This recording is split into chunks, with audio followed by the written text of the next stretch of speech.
চাকরি হতে আয়ের 2 নম্বর ক্লাসে এই ম্যাথের সমাধানটা বোঝানো হবে। আগের ক্লাস মনোযোগ দিয়ে দেখে তারপরে তোমরা এই ক্লাসটা দেখো। প্রয়োজনীয় বেসিক বিষয় নিয়মকানুন আগের ক্লাসেই আলোচনা করা হয়েছে, আর এই ক্লাসটা একেবারে ফুল স্ক্রিন করে দেখো। জনাব হুমায়ুন কবির একজন চাকরিজীবী। 2025 সালের 30 জুন সমাপ্ত বছরে তার বেতন খাতে আয় ছিল নিম্নরূপ: মূল বেতন মাসিক 32,000 টাকা, মহার্ঘ ভাতা মূল বেতনের 20%, দুটি উৎসব বোনাস প্রতিটি 1 মাসের মূল বেতনের সমান। তাকে বিনা ভাড়ায় একটি সুসজ্জিত বাসস্থান দেওয়া হয়েছে যার বার্ষিক মূল্য 1 লক্ষ টাকা। তাকে একটি 2000 সিসি গাড়ি দেওয়া হয়েছে যা তিনি অফিস ও ব্যক্তিগত কাজে ব্যবহার করেন। চিকিৎসা ভাতা মাসিক 1000 টাকা। চলতি বছরে তিনি ভ্রমণ ভাতা পান 15,000 টাকা। তিনি অনুমোদিত প্রভিডেন্ট ফান্ডে মূল বেতনের 10% দান করেন। আগের ক্লাসে আমি একটা কথা বলেছিলাম, যদি কোনো প্রশ্নের মধ্যে উল্লেখ থাকে কর্মকর্তা অনুমোদিত প্রভিডেন্ট ফান্ডে মূল বেতনের 10% দান করেন, এরকম যদি উল্লেখ থাকে তখন ধরে নিতে হবে যে নিয়োগকর্তাও সমপরিমাণ টাকা দান করেন। যদিও এখানে নিয়োগকর্তা দান করেন উল্লেখ নেই, কর্মচারী যদি অনুমোদিত প্রভিডেন্ট ফান্ডে দান করেন তবে নিয়োগকর্তা ধরে নিতে হবে। আয় বর্ষে তিনি 12.5% হারে উক্ত ফান্ড থেকে সুদ পান 5,000 টাকা। গৃহ পরিচারিকা ভাতা বাবদ তাকে প্রতিষ্ঠান থেকে মাসিক 2,500 টাকা দেওয়া হয়। তিনি গ্রুপ বিমায় মূল বেতনের 1% দান করেন। তিনি ডিপোজিট পেনশন স্কিমে মাসিক 7,000 টাকা দান করেন। সংশ্লিষ্ট বছরে বেতন খাতে তার মোট আয় বিনিয়োগ ভাতা নির্ণয় করো।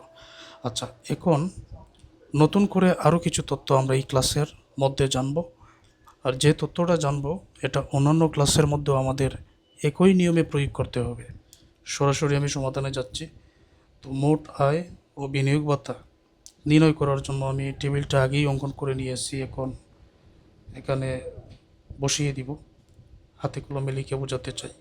লক্ষ্য করো, চাকরি হতে আয়ের যে নিয়মটা ছিল, মূল বেতন প্রথমে আনতে হবে, মহার্ঘ ভাতা, চিকিৎসা ভাতা, যদি যাতায়াত ভাতা থাকে এটা সাথে সাথে অকরধার্য করে দিতে হবে।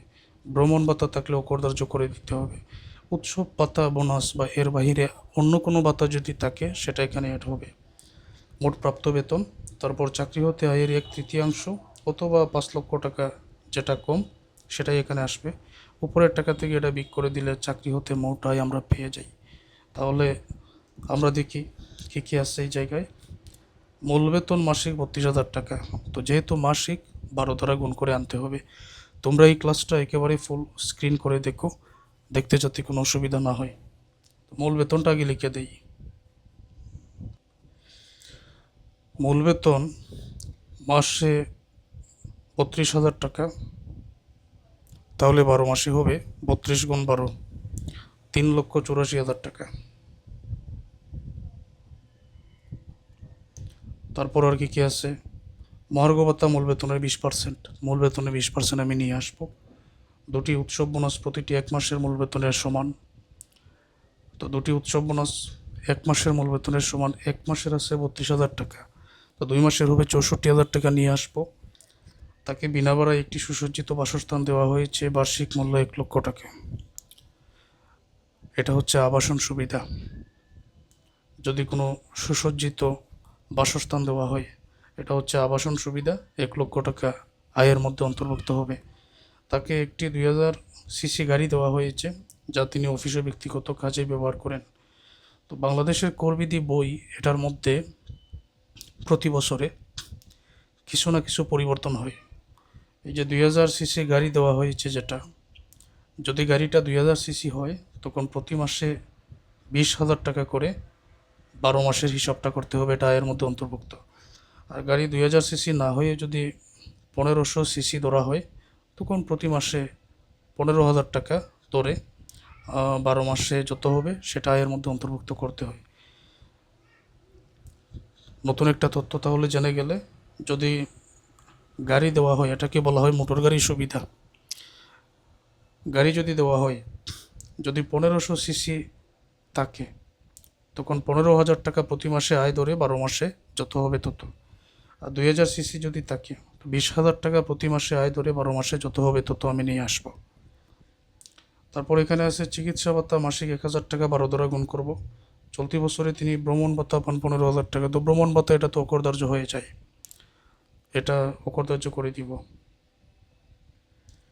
তারপর তিনি অনুমোদিত প্রভিডেন্ট ফান্ডে মূল বেতনের 10% যেটা দান করেন, তো তিনি যেটা দান করেন এটা না আসে না, এখানে নিয়োগকর্তা যেটা দান করেন এটা কিন্তু মূল আয়ের মধ্যে আসে। তো যেহেতু তিনি দান করেন, তার মানে নিয়োগকর্তাও দান করেন, তো নিয়োগকর্তার 10% টাকা আমরা আয়ের মধ্যে অন্তর্ভুক্ত করে দিব, মূল বেতনের 10%। তারপর আর কি আছে, এখানে আছে যে তিনি আয় বর্ষে 12.5% হারে উক্ত ফান্ড থেকে সুদ পান 5,000 টাকা। এইটার ক্ষেত্রে নিয়মটা হচ্ছে যে প্রভিডেন্ট ফান্ড থেকে যে 12.5% সুদ তিনি পান, এটা থেকে মূল বেতনের 33% অকরদার্য হবে। 5,000 টাকা এটার মূল বেতনের 33%-এর চেয়ে অনেক কম, তাই এটা পুরোটাই অকরদার্য, আমি অঙ্কের মধ্যে বুঝিয়ে দিচ্ছি। গৃহ পরিচারিকা ভাতা বাবদ প্রতিষ্ঠান থেকে মাসিক 25,000 টাকা দেয়, তো এটাও আয়ের মধ্যে অন্তর্ভুক্ত হয়ে যাবে। আর বাকি যে দুইটা, এটা হচ্ছে বিনিয়োগ। গ্রুপ বিমায় মূল বেতনের 1% দান করেন, ডিপোজিট পেনশন স্কিমে 7,000 টাকা মাসিক দান করেন, এটা হচ্ছে বিনিয়োগ। তাহলে বেতন খাতে আয় নির্ণয় করার জন্য যতগুলো চিহ্নিত করলাম সবগুলোই আমি এখানে এক এক করে এখন লিখে নিব। তো তোমাদের সময় যাতে কম লাগে আগে লিখে নিতেছি, তারপর সংখ্যাগুলো বসিয়ে দিচ্ছে, মানগুলো বসিয়ে দিচ্ছে। মহার্ঘ ভাতা ছিল মূল বেতনের 20%, মূল বেতন 3,84,000 টাকা, তাহলে কত হবে? 3,84,000 টাকার 20%, এখানে আসবে 76,800 টাকা। উৎসব বোনাস প্রতিটা 2 মাসের মূল বেতনের সমান, তাহলে হবে একটা হচ্ছে 32,000 টাকা গুণ 2, এখানে হবে 64,000 টাকা। চিকিৎসা ভাতা ছিল মাসে 1,000 টাকা, তাহলে 12 দ্বারা গুণ করে 12 মাসের 12,000 টাকা আয়ের মধ্যে অন্তর্ভুক্ত করা হলো। ভ্রমণ ভাতা ছিল মাসে 15,000 টাকা, সম্পূর্ণ অকরদার্য, অর্থাৎ এটা আয়ের মধ্যে অন্তর্ভুক্ত করার কোনো নিয়ম নাই, তবে এটাতে কোনো টাকা আসবে না। অঙ্কের মধ্যে আছে এই যে এখানে যে বিনা ভাড়ায় একটি সুসজ্জিত বাসস্থান দেওয়া হয়েছে 1,00,000 টাকার, যেটা এটাকে বলা হয় আবাসন সুবিধা। তো আবাসন সুবিধা 1,00,000 টাকা অন্তর্ভুক্ত করে দিলাম। আর মোটর গাড়ির সুবিধা যেটা আছে, যে তাকে 2,000 সিসি একটি গাড়ি দেওয়া হয়েছে, 2,000 সিসি হলে মাসে 20,000 টাকা হিসাবে 12 মাসে যত হবে 2,40,000 টাকা হবে, সেটা আনবো। আগের বছরে এটা আরও কম ছিল, 1,500 সিসি যেটা আগের বছরে 10,000 ছিল, বর্তমান বছরে এটা পরিবর্তন হয়েছে, 15,000 টাকা করে ধরতে হয়। অতএব ওই মোটর গাড়ির সুবিধা এটা মাসে ধরলাম 20,000, যেহেতু 2,000 সিসি, 12 দ্বারা গুণ করে 2 × 12 = 24, 2,40,000 টাকা হবে। এখানে যে তথ্যটা আছে, আমি তো সব আয়গুলোই আনবো, যা চিহ্নিত করছি সবই আনতে হবে, ঠিক আছে?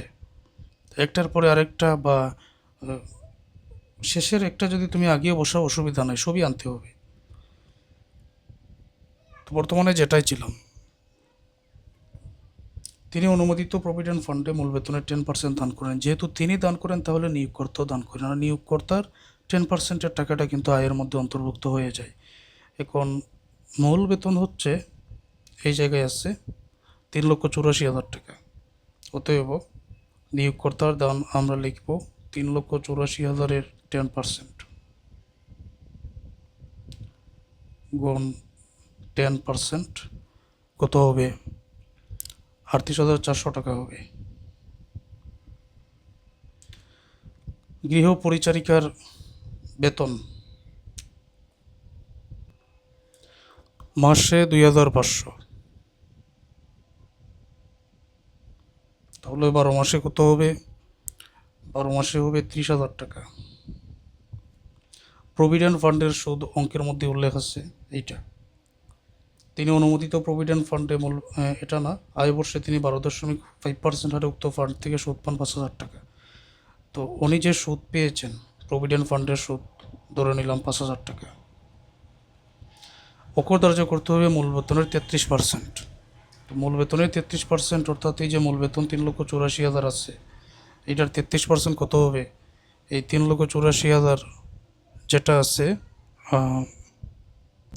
টোটালি মোট যে বেতন হবে, তো ওই বেতনের 33% এটা কিন্তু আমরা এখানে আগে দেখে নিব কত হয়।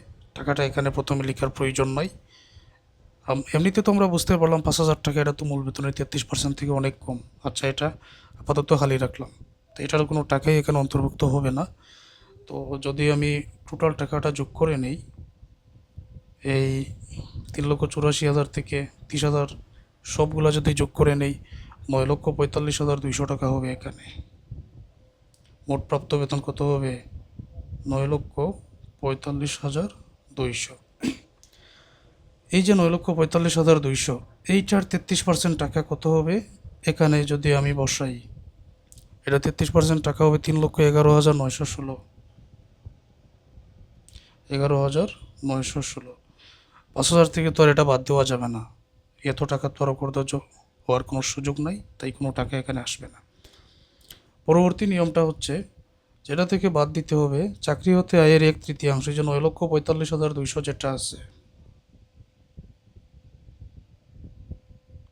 এর 3/1 অংশ কত হবে? 3,15,067 টাকা, অথবা 5 লক্ষ টাকা যেটা কম। তো 3,15,067 টাকা এটাই কম দেখা যাচ্ছে। তো কম টাকাটা আমরা এখানে নিয়ে আসবো। 3,15,067 টাকা আমরা যদি উপরের টাকা থেকে এটা বিয়োগ করি, তাহলে চাকরি হতে মোট আয় 6,30,133।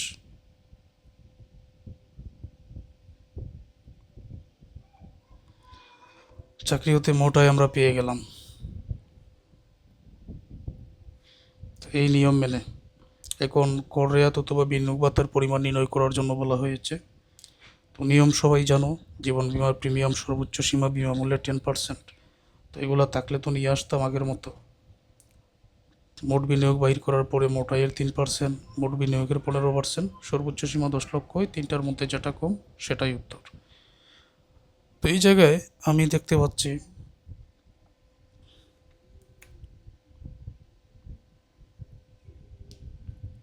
তিনি গ্রুপ বিমায় মূল বেতনের 1% দান করেন। মূল বেতনের 1% গ্রুপ বিমায় দান করেন, এটা বিনিয়োগের মধ্যে পড়বে। তিনি ডিপোজিট পেনশন স্কিমে মাসিক 7,000 টাকা দান করেন, তাহলে 12 মাসে যত হবে কত হবে? 84,000 টাকা হবে। তারপর এইটার মধ্যে আরও একটা আসে, আমি দেখাই। ওই যে প্রভিডেন্ট ফান্ডে নিয়োগকর্তা ও কর্মীর দান, দুইটাই কিন্তু চলে আসবে। অতএব টোটাল আমরা দেখতে পাচ্ছি যে 3টা আসবে।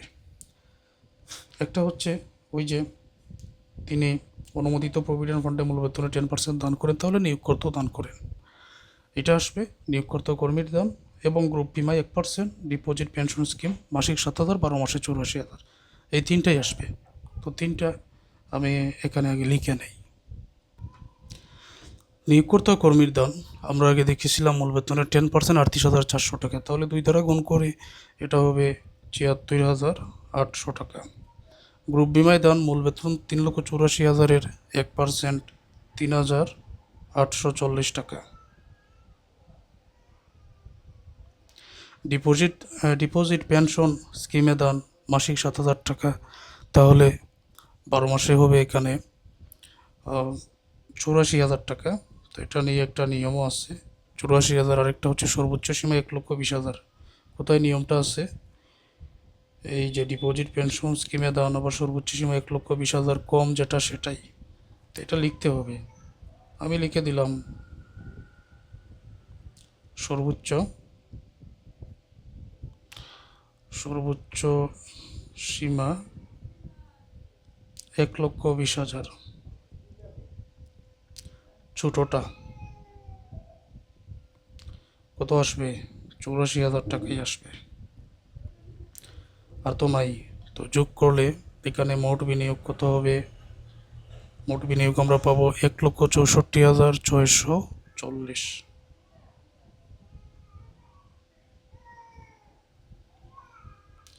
এটাই হচ্ছে মোট বিনিয়োগ। এবারে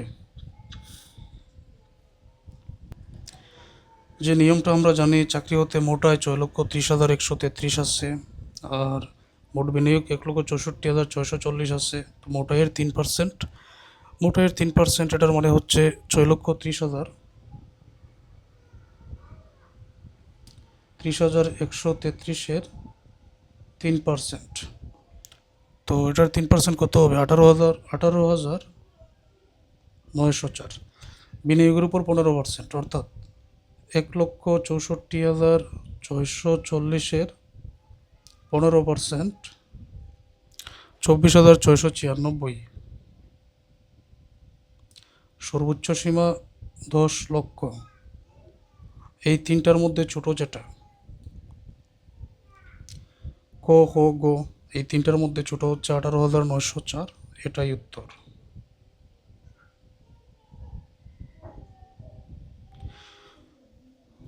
ধারাবাহিক ক্লাসের মধ্যে অন্যান্য যে নিয়ম বা তথ্য জানার প্রয়োজন, এটা আমরা জেনে নিব।